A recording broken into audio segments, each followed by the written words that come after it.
Bom dia, galerinha do 7º ano. A nossa aula hoje é sobre biomas brasileiros. Então, o Brasil, ele é um país muito grande, né? Então, pelo fato dele ser tão grande, ele vai apresentar uma das maiores diversidades de animais e plantas do mundo inteiro, né? Então, cada região do país, como vai ter um clima diferente, um tipo de solo diferente e animais diferentes, ele vai apresentar também biomas diferentes, tá certo? Então, no Brasil, nós podemos encontrar 6 biomas principais, tá? É o bioma Amazônia, Caatinga, Cerrado, Mata Atlântica, Pampas e Pantanal. E nós vamos falar sobre cada um desses biomas. Além desses biomas mais característicos, nós ainda vamos encontrar outros biomas chamados biomas costeiros, que vão estar na costa litorânea do Brasil, né? E eles vão se apresentar não só no Brasil, mas em muitos outros países também. É o caso dos manguezais, das dunas, dos costões rochosos, ilhas, restingas, recife de corais, baías, praias e falésias. Mas nós vamos falar primeiro sobre os biomas continentais brasileiros. Então, nós vamos falar da Amazônia, da Caatinga, Cerrado, Mata Atlântica, Pampa e Pantanal. Vamos começar aí pela Amazônia. Eu gostaria que vocês observassem na página 10 do livro de vocês os biomas continentais brasileiros. Mas por que biomas continentais? O Brasil, ele é um país continental, ele é muito grande, né? E se você reparar aí, ele está dividido em cores, em 6 cores diferentes. Um verde escuro, um laranja, um amarelo, um lilás, um verde claro e um marrom. Cada uma dessas cores representam esses principais biomas brasileiros, tá? Então, em verde escuro eu tenho a Amazônia, em laranja o Cerrado, amarelo a Caatinga, em verde claro a Mata Atlântica, em lilás o Pantanal e em marrom lá embaixo eu tenho os campos, tá? Então, esses são os principais biomas brasileiros, tudo bem? E a sua separação aí no mapa brasileiro. Então, nós vamos começar falando sobre a Amazônia, né? Então, a Amazônia, como você pode ver aí na imagem, ele é o maior bioma brasileiro, tudo bem? E esse bioma compreende o rio Amazonas e a floresta amazônica. Nós vamos falar mais da floresta amazônica, tá? Ela é uma floresta tropical, né?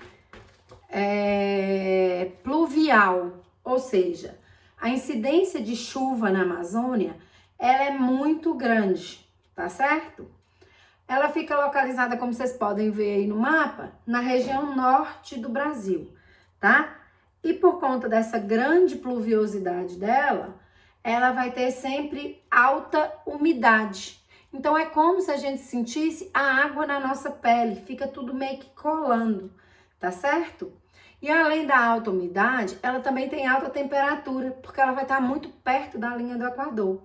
Então, a temperatura média lá fica em torno de 25 a 28 graus Celsius, tá certo? A Amazônia, ela é muito grande, mas, ao contrário do que a gente pensa, ela tem um solo bem pobre, né? Ela tem um relevo mais plano e o seu solo é pobre. Como assim uma floresta tão grande tem solo pobre?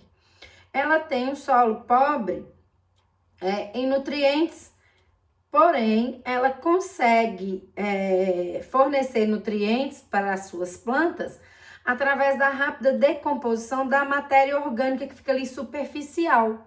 Então, as raízes das plantas, né, nessa floresta, ela não tem raízes muito profundas, não. As raízes, elas são bem superficiais e elas acabam fazendo a rápida absorção dessa matéria orgânica, muitas vezes não deixando essa matéria orgânica disponível no solo para enriquecer esse solo, tá certo? E essa matéria orgânica, ela é proveniente da composição de quê? Das várias folhas que vão cair, daquele monte de árvore, dos animais que vão morrer, ficar ali durante o solo. E aí os micro-organismos, eles vão fazendo a decomposição, disponibilizando os nutrientes para as árvores poderem absorver e fazer a fotossíntese, tá certo?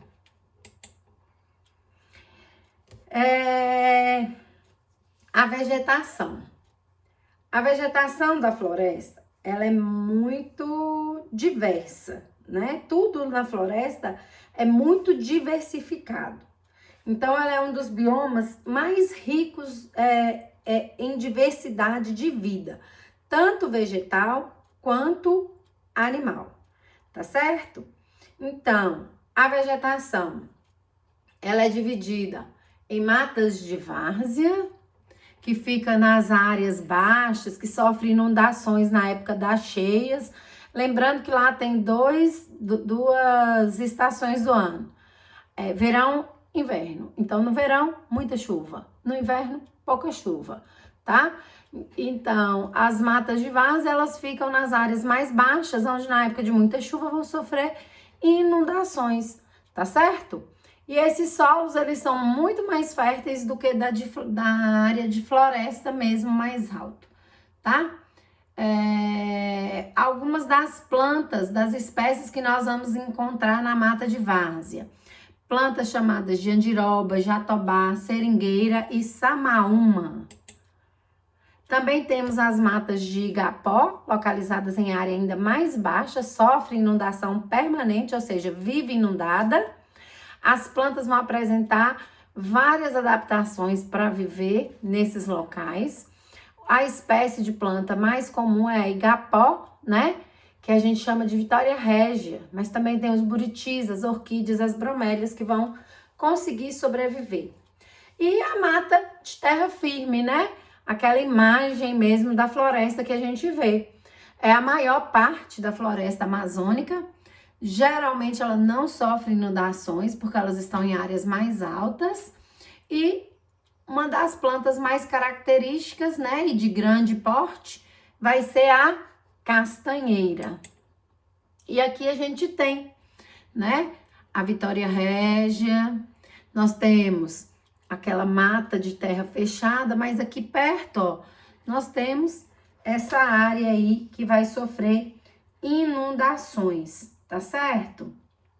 Então, é um bioma, como eu falei para vocês, muito rico, de uma grande diversidade. Vamos falar um pouquinho agora da fauna.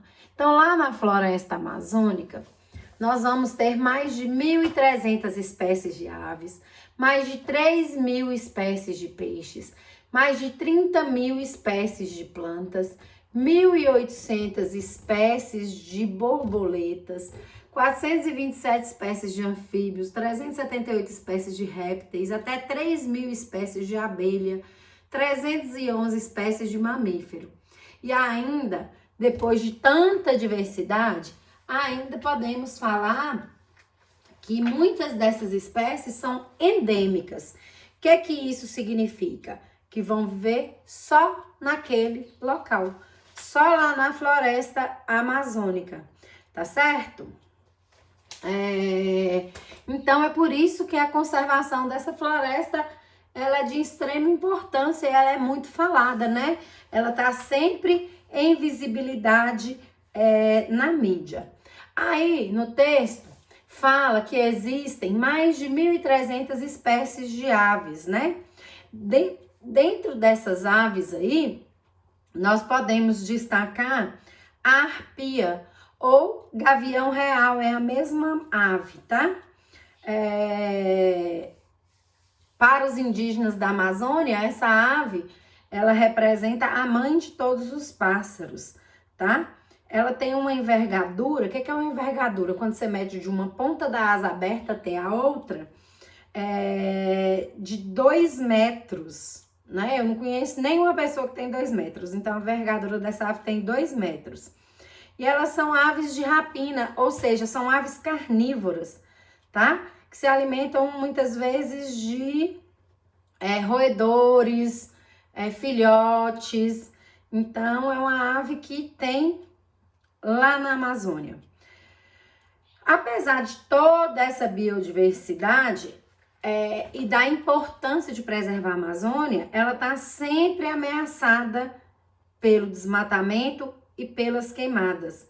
E também pelo garimpo. Então, muitas pessoas vão para a Amazônia, começam a desmatar, começam a queimar, para buscar no solo ouro, tá?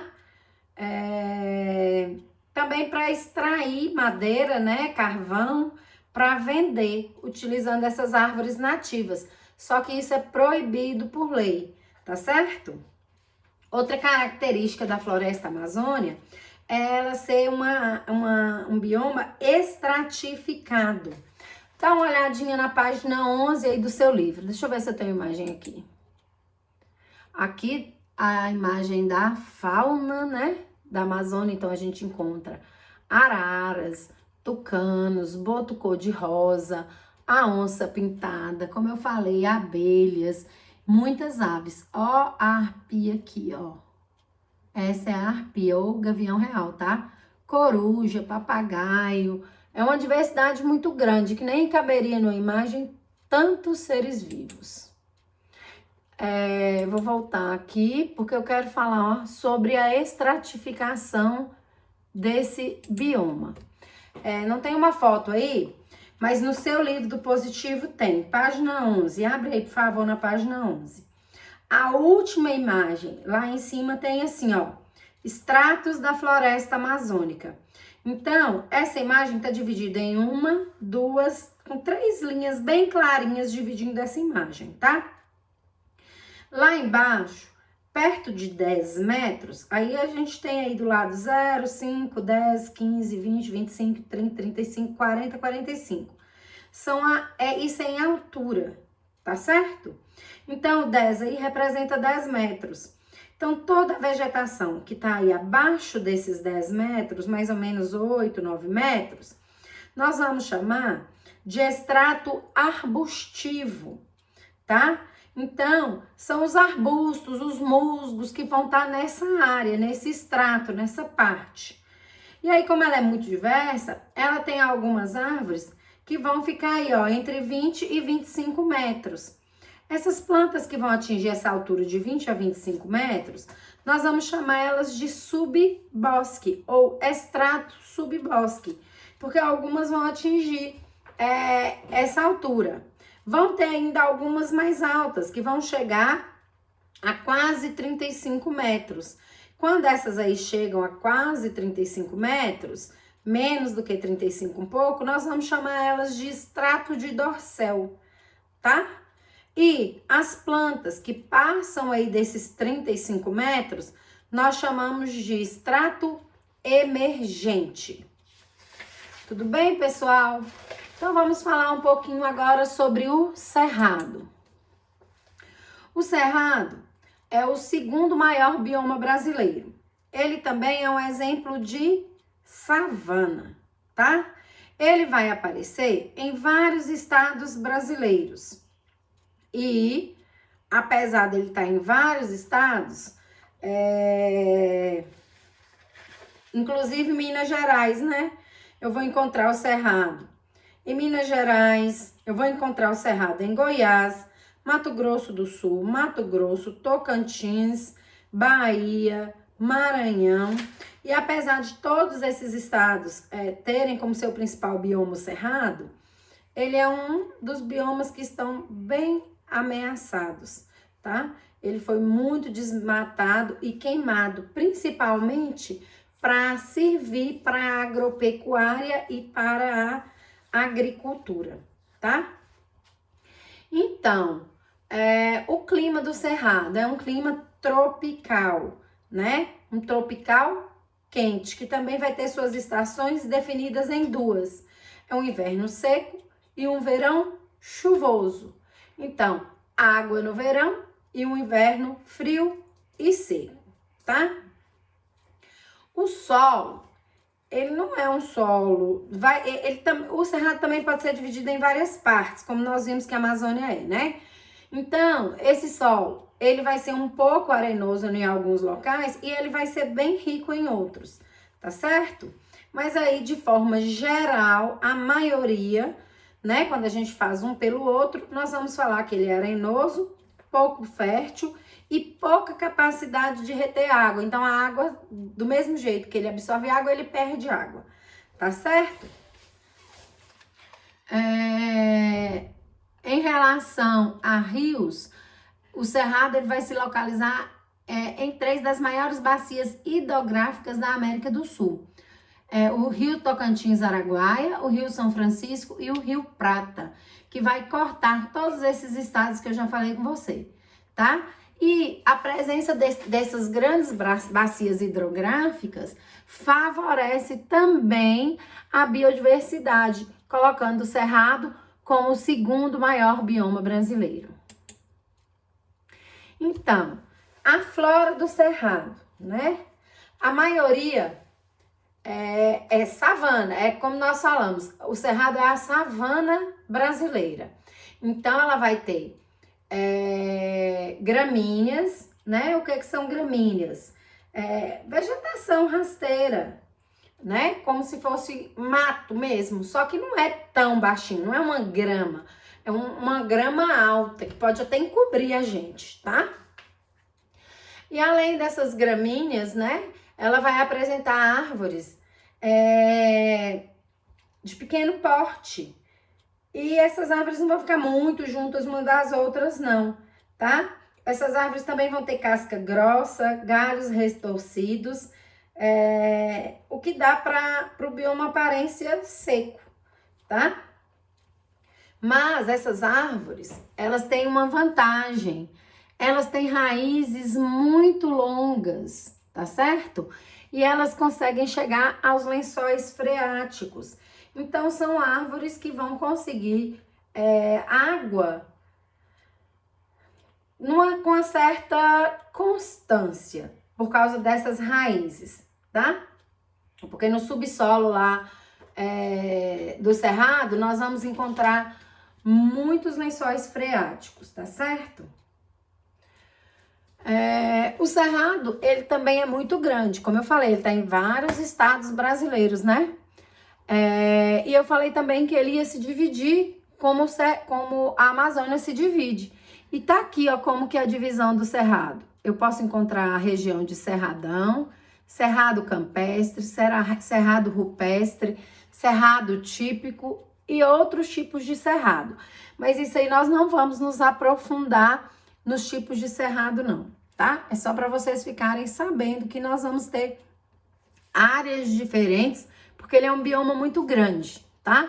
Então, vai ter lugar que as árvores não vão ser tão espaçadas, as árvores vão ser mais juntas. Tem um lugar que vai ter muito mais gramínea e muito menos árvores, e assim por diante. Então, aqui, ó, eu tenho vários tipos de cerrado, ó. Aqui, como eu falei, as árvores estão mais juntas. Aqui eu tenho mais gramíneas. Lembra que eu falei que era uma grama grande, por ser no mato? E árvores mais espaçadas. Aqui também as árvores estão mais espaçadas, mas tá mais junto do que na primeira imagem. Então, aqui eu tenho diferentes formações de cerrado. A fauna.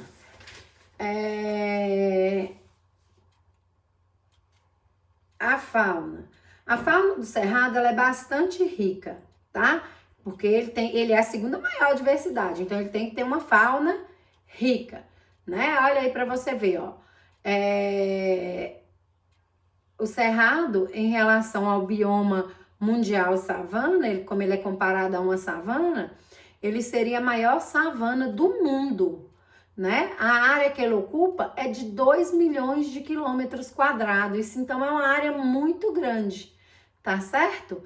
Então, ele vai ter essa fauna muito rica, essa flora muito rica, tá certo? Então, ele vai ser o habitat de muitos animais.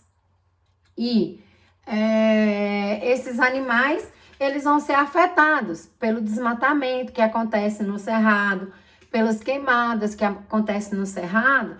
Esses animais também, eles podem ser utilizados no tráfico de animais. Tem pessoas que vivem de vender animais exóticos, tá certo? Dentre aí os animais que nós podemos citar, olha aí, coloquei uma imagem com vários aí, ó. Dentre eles, nós vamos encontrar serpentes, tamanduá-bandeira, tatu, onça-pintada, lobo-guará, onça-parda, veados, né? Tamanduás aqui, ó, tamanduá. Aqui a onça-pintada e aqui a onça-parda, a anta, o lobo-guará. Dentre as aves eu tenho aqui o tucano. Então, a biodiversidade é muito grande. Até porque esse bioma, ele vai fazer fronteira tanto com a Caatinga e com a Amazônia, tá? E aí algumas dessas espécies, elas nem vão ser endêmicas, a mesma que é encontrada na Amazônia, como a onça-pintada, pode ser encontrada também no Cerrado, tá certo? O tatu pode ser encontrado na Caatinga, também pode ser encontrado no Cerrado. Então, alguns animais, eles vão estar se misturando aí dentro desses biomas, tá certo? Como eu falei, o Cerrado, ele é um bioma de savana, então ele é um bioma também que é quente, né? Então, a maioria desses animais vai apresentar hábitos noturnos, ou seja, eles vão sair à noite para caçar, para se alimentar, para acasalar, porque as temperaturas são mais amenas. E aí eles têm uma tendência maior de não desidratar, tá certo? E eu mostrei lá aquelas plantas, né, os vegetais do Cerrado, mas eu não citei os nomes delas. Mas aí no livro de vocês a gente pode falar, ó. Aí no livro cita assim, ó. Os vegetais característicos do Cerrado, podemos citar o angelim do Cerrado, o araticum, a mangaba e o buriti. Então, vários dessas plantas a gente já viu ou já ouviu falar, né? Por quê que nós já vimos ou já ouvimos falar? Porque na nossa região, é uma região fronteiriça entre Cerrado e Caatinga. Então, eu vou encontrar na nossa cidade, Porteirinha, e nas redondezas, né? Porteirinha, Pai Pedro, Mato Verde, Serranópolis de Minas, Riacho, eu vou encontrar biomas, características dos dois biomas. Então, na nossa região, a gente vê muito cacto, que é característico da Caatinga, mas a gente vê muitas plantas que são características do Cerrado. Muitos animais que têm características que são da Caatinga e muitos que são do Cerrado. Então, nós estamos aqui numa mistura entre Cerrado e Caatinga, tá certo? Então, agora nós vamos falar da Caatinga. Aqui, nós vamos falar da Caatinga. Então, a Caatinga, ela apresenta o que a gente chama de clima semiárido. O nome Caatinga é um nome indígena e ele significa mata branca. Como assim mata branca? A mata a gente pensa numa coisa verde, né? É porque na Caatinga ele vai ficar mais tempo no período de seca, com altas temperaturas e as plantas sem folhas, do que verde, tá? Então, a maior parte do ano, essas plantas parecem até que estão mortas. Tem uma característica para o nome dessas plantas. A gente chama essas plantas de plantas caducifólias. Caduca e folha, caducifólia. Por quê?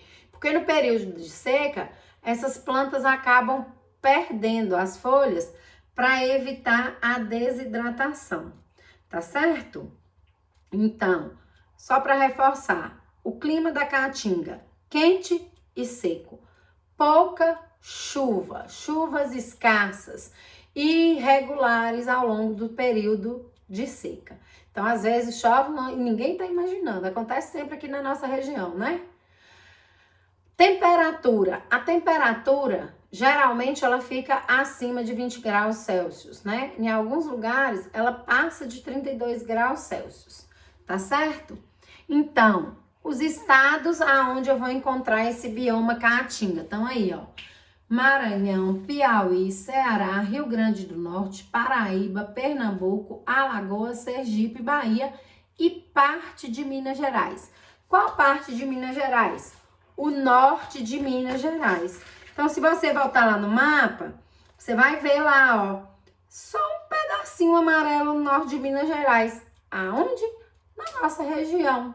Então, na nossa região norte aqui, nós vamos ter uma mistura entre Cerrado e Caatinga, tá? A Caatinga abrange 11% do território brasileiro. Então, ela não é tão pequenininha aí não, né? Você vai ver que ela é bem grandinha, ela ocupa um bom espaço aí no nosso mapa da página 10, certo? O solo da Caatinga, diferente dos demais, ele é bem rico em minerais, tá? Ele é bem rico em minerais, mas ele é pobre em matéria orgânica. O que é que isso significa? Que como passa muito tempo seca, nós não vamos ter muita matéria orgânica, nós não vamos ter muita folha espalhada, nós não vamos ter muitos animais ali naquele solo para poder ser decomposto pelos micro-organismos, tá? Então, a flora. As árvores, né, da Caatinga, elas têm uma casca bem grossa, tá? Por quê? Porque é comum acontecer o fogo espontâneo nesse bioma. O que é isso? O sol é tão quente, que às vezes esses raios solares fazem com que aquelas folhas secas comecem a pegar fogo. Tudo tem um lado bom e tem um lado ruim. Esse fogo, às vezes, é bom. Por quê? Porque a casca das sementes dessas plantas que estão espalhadas no solo também é muito dura. Às vezes, quando vem esse fogo, que não é colocado pelo homem, ele é um fogo rápido. Ele vem da quentura do sol, mas rapidinho ele também acaba. Só que ele desgasta a casca dessas sementes e muitas vezes, quando chove, fica mais fácil para essa semente brotar, tá? Então, como eu falei com vocês, nem tudo é ruim e nem tudo é só bom, né?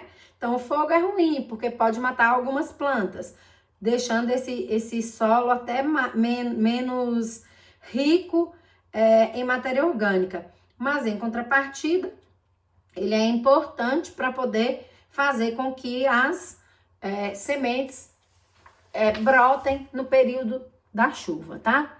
Muitas árvores nesse bioma vão possuir espinhos, que é uma adaptação para ela perder pouca água, né?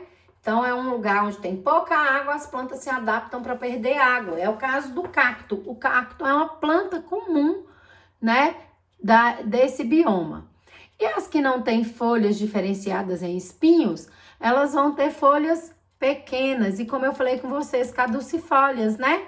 Caduce de caduca, folhas de folhas. Que na época da seca mais forte, a árvore vai perder toda a sua folha. Parece que ela morreu.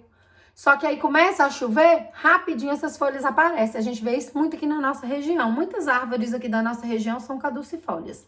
Tá certo?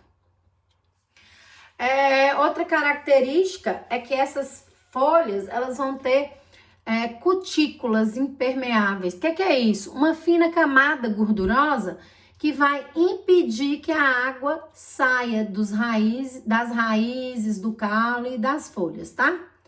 Exemplo de árvores aqui dessa região de Caatinga: angico, aroeira, barriguda, cacto, carnaúba, dentre outros. Inclusive, angico e barriguda é tão comum na nossa região que a gente tem algumas localidades que chamam assim, né? O angico chama angico na nossa região porque tinha muitas dessas árvores. E a barriguda também, que é no sentido de Pai Pedro, também tem muita barriguda, tá certo? Vamos falar um pouco aqui, ó. Olha que lindo esse cacto, cheio de flor, ó. A hora que chove, o cacto dá flor, tá vendo? Aqui a barriguda. Tem uma época do ano que essas folhas da barriguda, elas ficam coloridas, às vezes rosa. Olha aqui, ó, a casca dessa árvore, torta e grossa. Então, a gente tem uma diversidade de plantas dentro da Caatinga também, apesar de ser uma região bastante seca. A fauna.